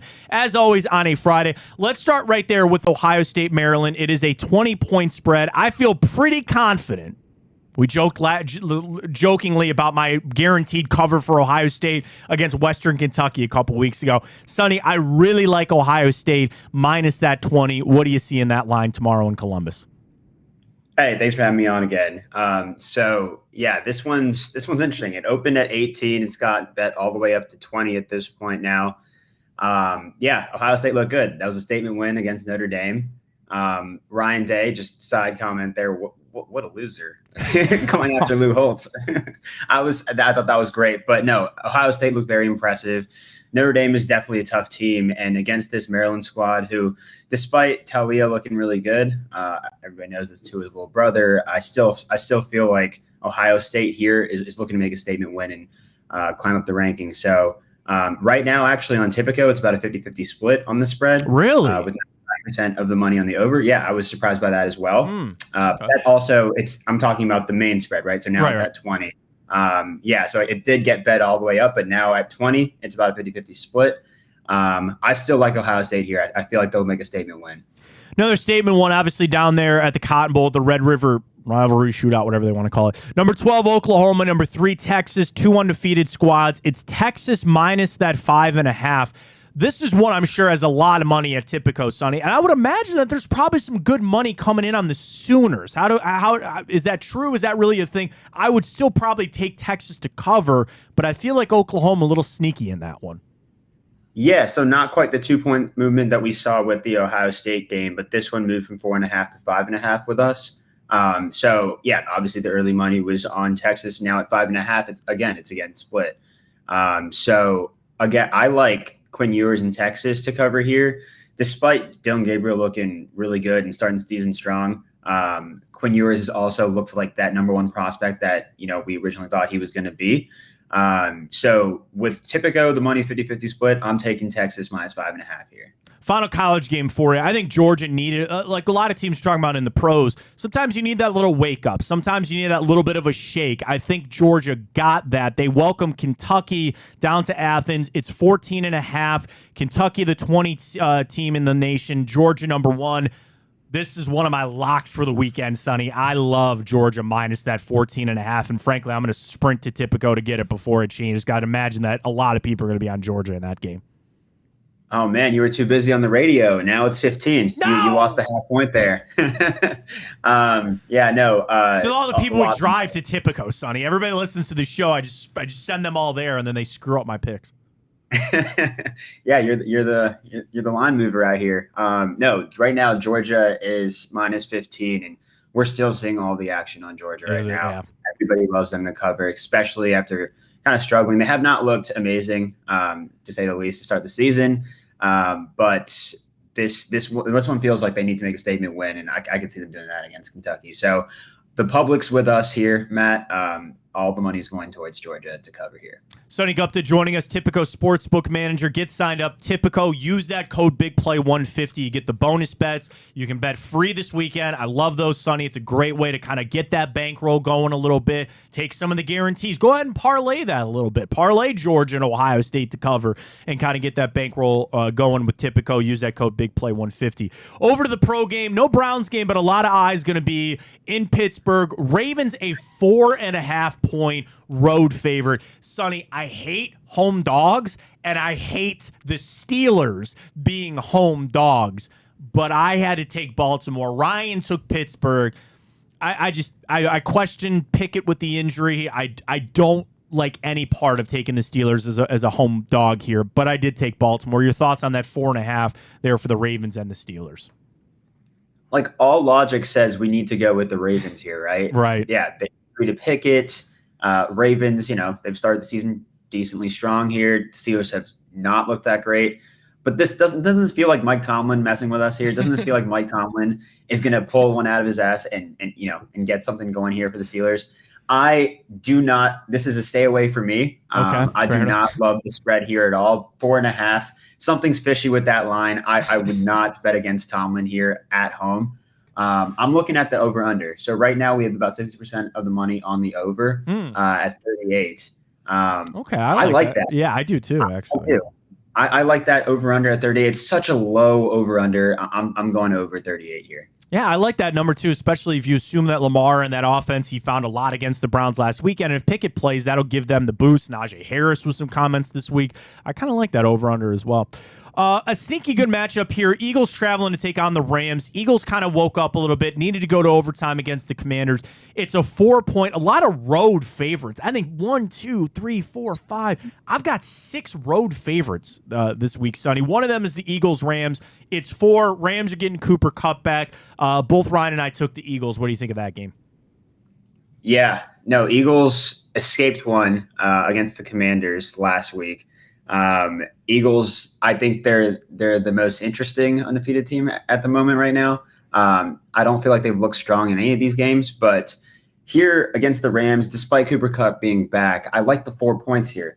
It's not the 4.5 that the Ravens are laying. 4 feels like the right number to me. On Tipico, I guess we're split here, and so is the public. Tipico right now, it's about 50-50 on the Eagles and Rams game.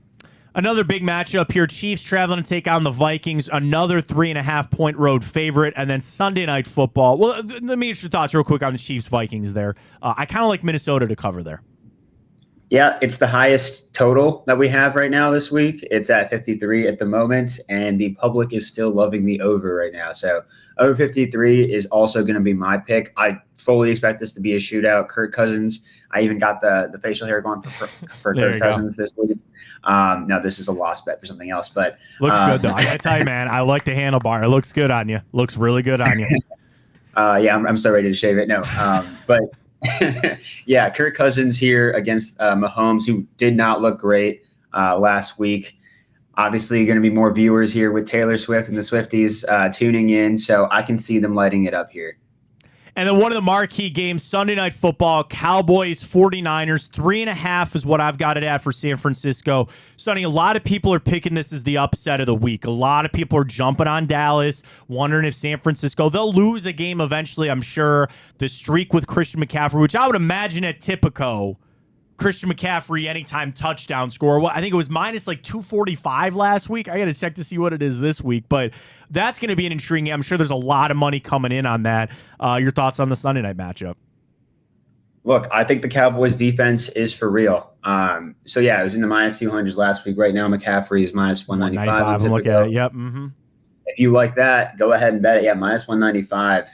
I still think the streak's going to stay alive. I think that they're very well aware of the streak at this point. So if they're around inside the 5, that he's getting the ball. But no, I think that Cowboys defense is for real. I love the upset here. Despite me being a Commanders fan and essentially giving up on the season after last night. Yeah, I like the Cowboys here at plus 160.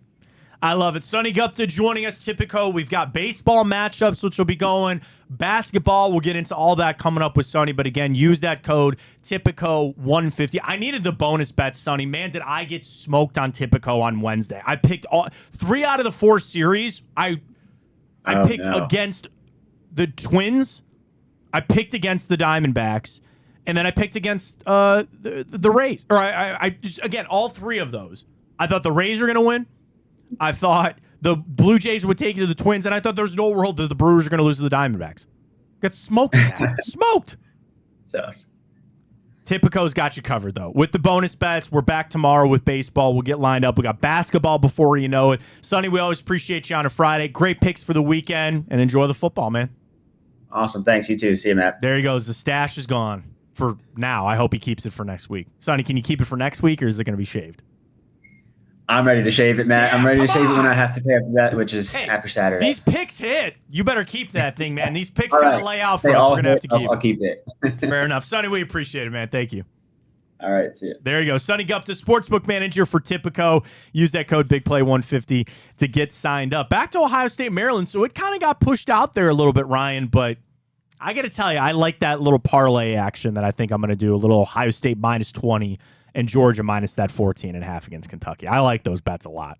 Yeah, and so a little interesting tidbit, the Bobby Carpenter show. I think we beat Maryland by an average of like 35 points or something. And going back to, Maryland's 5-0. However, I believe the teams that they've beaten, their combined records is a sloppy 5-15. All that kind of stuff. Like, no way at all. Because I apologize. I had this up. I wanted to get you the trends a little bit earlier. So let's get you some trends here on Maryland and Ohio State. So Maryland is 6-2 against the spread their last 8 games. But they're only 2-4 against the spread their last 6 games against Ohio State, and obviously they are 0-8 in their last 8 games against Ohio State. They never beat them in that. But Maryland 4-1 against the spread their last 5 against a team from the Big Ten. You flip it over for Ohio State, 16-2 straight up their last 18 games. The over. So here's another one too. The over is 8-0 their last 8 games between Ohio State and Maryland. Ohio State 15-1 straight up in their last 16 games, 18-2 straight up their last 20 against a team from the Big Ten. But Ohio State as the favorite, which I think is what a lot of people may be leaning towards. The Buckeyes are only 2-6-1 against the spread their last 9 games when they are the favorite. And they get a lot of big spreads. I understand that. I get that. But it's Maryland. So I like the over. And I like Ohio State to cover that 20. What's the over right now, Matt? Let me see. I can pull this up here for you real quick. I've got it at 58.5. Okay. From where I'm looking. Let me check Tipico real quick. Maybe Ohio State can drop a 58 ball themselves. That'd be nice. I mean, yeah. I mean, that's and again, a lot of that kind of goes hand in hand. I should have looked. I'm ashamed of myself. I should have looked for our super boosts for this game. So Ohio State, Maryland. Actually, they have it at 57 on Tipico. Cardale's boost. We've got Emeka Ibuka to score a touchdown, and over that 56.5 is boosted to 130. Wow. So I kind of like that even a little bit more than just taking straight up on the over. I'll take that. I'll ride that. Little maybe $10 action there on 10 to win 23 here with our friends at Tipico. All right, get your bets in. Use the code BIGPLAY150. When we come back, we'll jump in a little bit of time hop. We'll see what happened this day in history. We'll dive back into the Browns. We'll wrap things up here on a Football Friday edition of the Matt Fontana Show right here on Big Play, streaming live. iHeart app. Get us on YouTube. Get us on Facebook. Of course, we're streaming on Twitter. Podcast up on Apple and Spotify and all our shows there. You mentioned the Bobby Carpenter Show with Anthony Schlegel. Bonus time with Bruce Drennan, Josh Maria Cribbs, Hanford Show, Reflog Show. We got you covered. The Big Play Network. Where you want it, how you want it, when you want it. With our friends at Big Play. Time Hop comes your way next.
let's jump in a little bit of time hop here on the 6th of October, 10:30 on the dot. Your time this morning right here on the Matt Fontana Show. Welcome back. It is Big Play, live on YouTube, live on Twitter. We are, of course, streaming on the iHeart app. And, we got something big coming, too, with that, folks. You got that email, right, Ryan? I did. We're very close. We got an app coming, folks. We got an app that you can just go to one place and get it all. It's a free app. You can get the audio. I think we're moving to getting podcasts potentially on there, too. It's exciting stuff. So I'll tell you when it launches. It's not there yet. I know Dave and Ken probably hate me for saying that this morning, but I'm sorry. Little promo. We have an app coming from Big Play. It's going to be awesome. So keep locked in for that. Let's head back on Time Hop and tell you what happened on the 6th of October, including this day, 2017. Oh, I remember this game, Ryan. ALDS against the Yankees. We're getting smoked 8-3. Francisco Lindor hits a grand slam, just hugging the pole. And we end up coming back to win 9-8 off that grand slam that helped. What a time to be a Guards fan. Jake Bruce had a big hit in that game, I think I remember.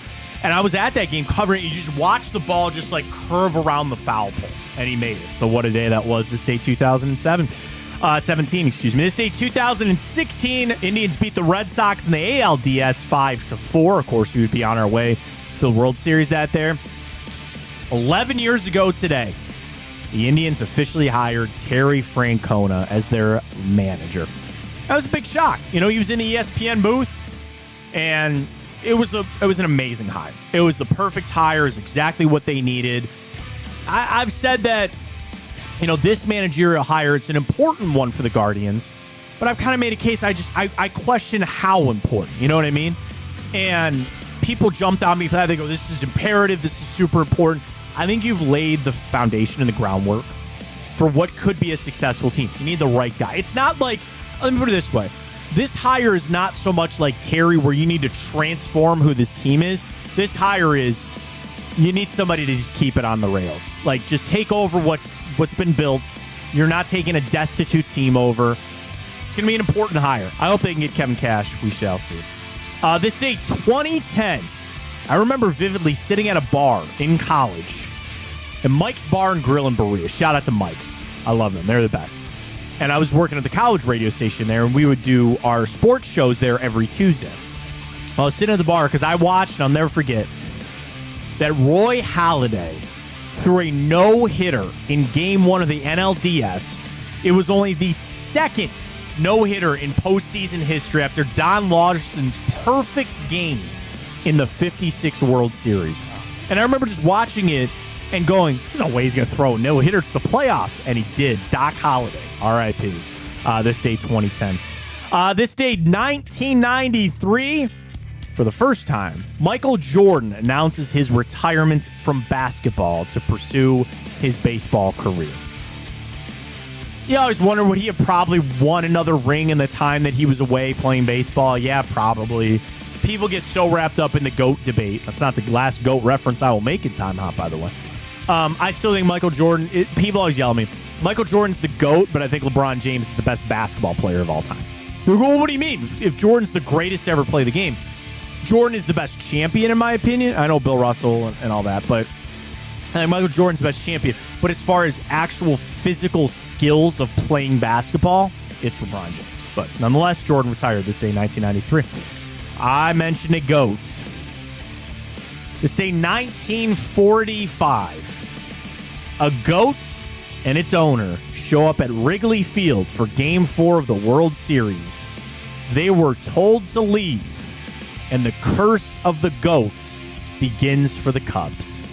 You know about the curse of the GOAT, right? I actually don't. So in 45, again, this guy showed up with his GOAT to go watch the game. And they were like, no, get out of here. And they think, like, the curse of the Bambino, the curse of Rocky Colavito. Baseball has a lot of curses. The Cubs felt like it was the curse of the GOAT. Very superstitious game. And obviously they won the World Series, unfortunately.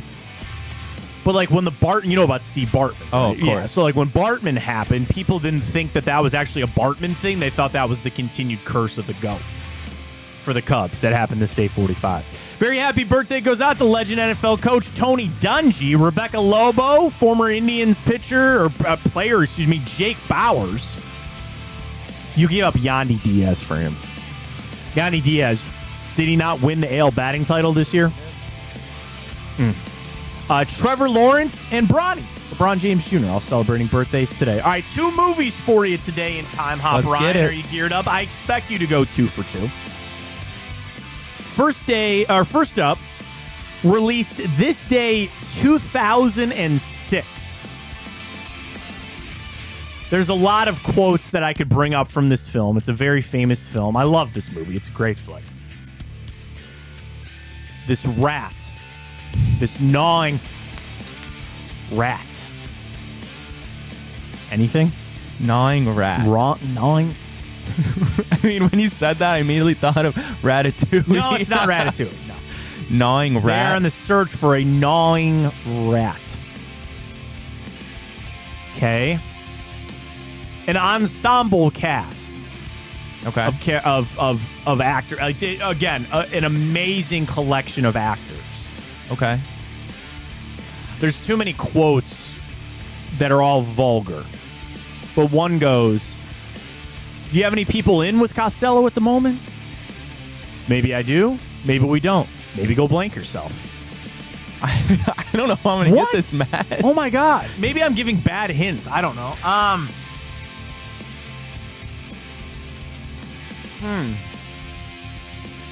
Mr. Frenchie? No. Did I do anything? Nothing? No. Nothing? It's probably on me. Frank Costello? No. My mother called me Francis. And your father called you the tumor. No. What's your father call you, Charlie? Oh, yeah, that's right. He wasn't around. I have no idea, Matt. Mark Wahlberg, Matt Damon, Leo DiCaprio, Jack Nicholson. Oh, wow. Okay, yeah. I guess I was thinking of more Little Rat. Okay, No, that no. makes a lot more sense. The Departed. The Departed is correct. The Departed is correct. Remember when he goes, this seething, this Best rat. Picture winner. A movie that you can never watch the same again. Once you watch it, it's never the same after you watch the end of it. And I guess you could say that for any movie, but like Shutter Island. You ever see Shutter Island? Oh, yeah. You can't watch Shutter Island the same Right, exactly. after you watched it once. You can never watch The Departed the same after you watch it Matt, once. have you seen the movie Memento? No. Oh, Guy Pearce, another Christopher Nolan film.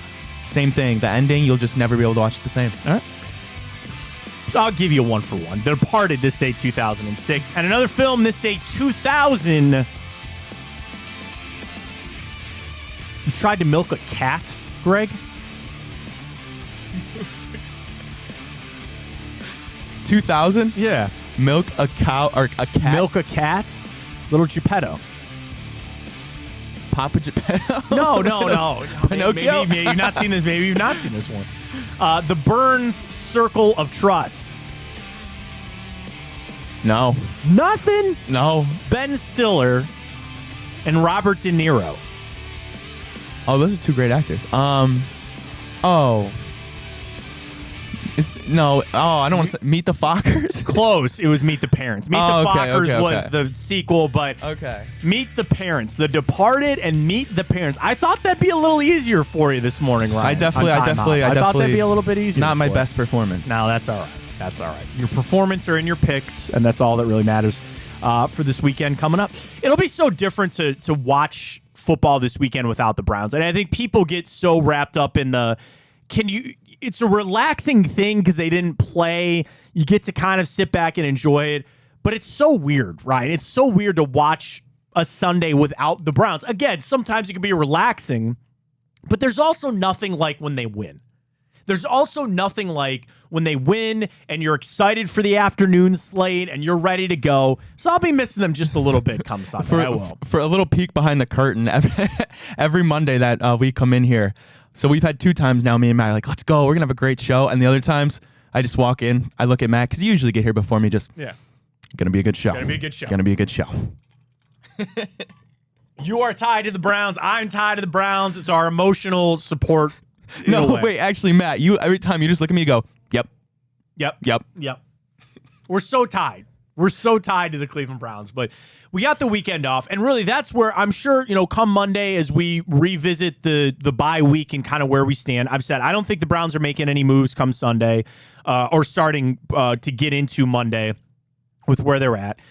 But I think this is such a pivotal time for the Cleveland Browns. Like, this is such an important time for where the Browns are at. Yeah, X's and O's wise, they got to get it figured out. The health thing of it too, this team very clearly needed a reset. Like, this is a point where this team is at that I think they needed the mental break a little bit. They needed to get away. I know there were reports about Watson's actually going to leave, like he's actually not going to be here, and how are you going to rehab and all that kind of stuff. But the Browns needed it. As much as I hate their early bye, this came at a really good time for them. The biggest question that we'll have, and the answers will come Monday, is how is Watson's shoulder? And we won't know that until then. But Ryan, I'm not saying that this is a crossroad of the season, but this is one of the marks of any NFL season. As long as it is, there are just these pivotal points. The Browns are at one right now. And where they go from here, it will tell the story. Specifically with Watson's shoulder, you have a really tough opponent coming in, which I do want to talk about the games. I want to order the 3 games that you're watching the most this weekend related to the Browns. But this is one of those marks for the Browns. And I just we'll not know until a week from Sunday when they face the 49ers. But it's something that, I don't know, man. This is just, the season is in the balance. I hate saying that. I'm not trying to be dramatic. I'm not trying to sit here and say that the whole season will be written, but this is one of these points that I just look at and I say the rest of your season will be told on how this bye week goes and how you come out of it, to be honest with you. Yeah, I mean, obviously with the injuries that we've been facing and the uncertainty and the kind of, whatever word you want to use, jumble that we kind of have going in the front office between the media and the mysteries that I guess you could say are going on. You got a week to get healthy.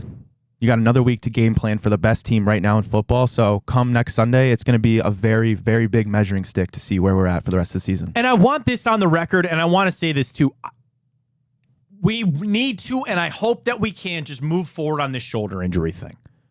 Am I wrong for continue to bring it up? Yeah, maybe. I don't know. But it's something in the back of my head. I want them to come out Monday and say, the shoulder's responding well. He's going to play this Sunday. Go out there and play well. Like, I don't want this shoulder to be a thing. It's turned into something. I wish it wasn't, but you got to move past it. The games I'm watching this weekend for the Browns, number one is clearly going to be Sunday night. 49ers are at home against Dallas. And you welcome the 49ers to town next week. The question, do you want them to win or lose? Because if they lose, they're going to come in here all pissed off and really kind of upset. If they win, I think it's a little bit more of they're riding high. You might be able to catch them. I go back and forth. I'm watching that Cowboys 49ers game. I'm obviously very clearly watching the Ravens and Steelers game. There's an element where I'd rather the Ravens win that game and kind of step back out. But also, if the Steelers could catch one, that just evens things back out in the AFC North. And then there's some real playoff implication games. Titans-Colts are an implication game on either side. Jags-Bills. Both those teams you expect to win their divisions potentially, but the Bills could find themselves in a wild card spot if needed. And then I'm going to watch the Bengals-Cards. I just think the Bengals are going to win that game. I don't see any way that the Cardinals will be able to somehow beat them. So there's intrigue on some of these games, right? But I'm going to really watch Sunday night. We've all seen the 49ers. We know how good their defense is. We know how good Christian McCaffrey is. But really, I hope the 49ers win Sunday night. I really do, because I think that helps bode well for where the Browns come at starting next week when they welcome San Francisco to town. Yeah, that's actually a really good point, man. I didn't think about that, but you're right. I do think there's an effect that if the 49ers do win, maybe that, like you said, they're 5-0, best team in football, riding high. Maybe they just kind of look at the Browns, kind of downgrade them and don't respect them, kind of like we did, I guess, with the Steelers, you could say. And then vice versa, if they lose, well, they're going to be pissed because if the Eagles win, they're not the best team in football anymore, I guess, at least record-wise. So, yeah, I mean, I honestly I wonder what people think. And obviously, I know players would know a lot more who've been in the league forever and coaches. I wonder how much that loss really sets that fire under you to go back next week and come back win. Oh, yeah, and that's where I would rather them win. Like, I'd rather them be riding high, maybe a little fat on themselves a little bit. But they're a team that seems to be, like, super uber focused and ready to go. back to Ohio State for tomorrow. We put our Twitter question up at Matt Fontana Show. We're asking everybody, how do you think Ohio State's season will end? I voted that they make the playoff. They're not going to win the national championship. Ryan, you said that they are going to miss the playoff. Early results, 57% of people say they're going to miss the playoffs. 26 or 28% say make the playoffs. 14% say national champions. They'll keep it afloat. Like, when I look at Ohio State, I don't think they're quite that national championship team that you would see. It kind of comes back to the quarterback, certainly. But I look at it for what it is. They're better than Maryland. They should win. And they are also in an era now where style points do matter. And I think that is one of the biggest things that I look at on why I'm confident Ohio State's going to win that game, because they need the style points. Like, they're not a team that can just make it on who they are. They need to add a little bit for why, just to show the committee a little bit. With all that being said, though, Bill Connolly of ESPN, he wrote up why Maryland could give Ohio State a little bit of a challenge. So we know the Terrapins, their quarterback, Tua Tagovailoa's brother. I feel bad. How do you say his first name? Do you know how to say his first name? I'm not even going to try. I don't know. Younger Tagovailoa is where it is. But Ohio State with a big favorite here.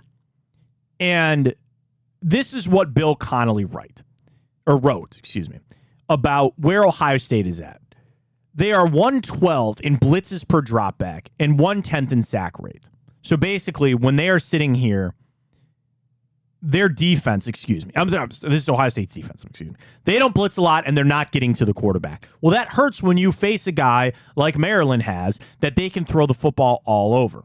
The Buckeyes are just 19th in points per possession on offense. That's solid, but for a team that has ranked as high as they are with Kyle McCord, you expect it to be better. Ohio State has won games by scores of 23-3 and 17-4 this season. The Buckeyes winning with defense, facing a team like Maryland that can throw the football around, that recipe for success might stun the Buckeyes. It might hurt them on how it sets up for tomorrow. I can't buy it. Because if I look at it, of Ohio State's offense, which we know has struggled a little bit, and Maryland's red zone offensive rate is very good. Ohio State's not so much. And then you talk about the defensive rates. How about this? Ohio State on offense, red zone offense, is only 54% this season. That's 96th in college football. Maryland is 26th. At almost 3/4 of the time they get to the red zone, they score. Ohio State's defense is 85th, giving up a touchdown 67% of the time. Maryland's defense in the red zone, 12th best in the nation. Wow. So you talk about a matchup for tomorrow, watch the red zone. Ohio State's offense and defense is not good. Maryland's offense and defense, very good. So Bill Connolly kind of writing a thing here about where he believes Maryland could give some trouble to Ohio State. I don't mean to give pause for concern all of a sudden because I've been so on Ohio State to cover and to win that game. But there are some things out there that Ohio State, they might struggle. And then also the thing about Tua Tagovailoa. I don't know. I'm sorry. The younger Tagovailoa. He throws the football quick. He's completed 84% of his passes within 10 yards.